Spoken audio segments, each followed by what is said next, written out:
ప్రయాణికుల సౌకర్యార్థం ఆర్టీసీ. మీ ప్రయాణం సుఖమయం. నిజంగానే సుఖమయంగా ఉందా, లేక ఈ స్లోగన్లు కేవలం బస్సుల మీద బోర్డులకే పరిమితమా? నూజివీడు డిపో బస్సుల దుస్థితి చూస్తుంటే సామాన్యుడికి ఇదే సందేహం వస్తోంది. కాలం చెల్లిన బస్సులు, తుప్పుపట్టిన ఇంజన్లు, వెరసి ప్రయాణికుల ప్రాణాలతో చెలగాటమాడుతున్నాయి ఈ డొక్కు బస్సులు. తాజాగా హనుమాన్ జంక్షన్ బస్టాండ్లో జరిగిన ఈ దృశ్యం చూడండి. ఇది చూస్తే ఆర్టీసీ ఎంతటి దయనీయ స్థితిలో ఉందో అర్థమవుతుంది. హనుమాన్ జంక్షన్ నుండి నూజివీడు వెళ్లాల్సిన ఆర్టీసీ బస్సు ఇంజన్ మొరాయించడంతో బస్టాండ్లోనే నిలిచిపోయింది. కండక్టర్, డ్రైవర్ రిక్వెస్ట్ చేయడంతో ప్రయాణికులు పాపం పట్టరపట్టు హైలెసా అంటూ బస్సుకి ఓ చేయి వేశారు.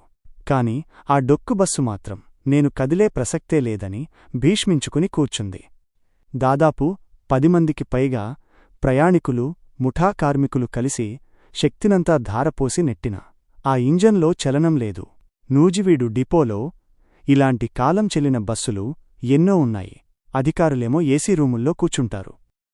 సామాన్యులేమో రోడ్లమీద బస్సులు నెట్టాలా? ఇప్పటికైనా ఉన్నతాధికారులు స్పందించి నూజివీడు డిపోకు కొత్త బస్సులు కేటాయిస్తారో, లేక ప్రయాణికులతో ఇలాగే పుషప్స్ చేయిస్తారో చూడాలి.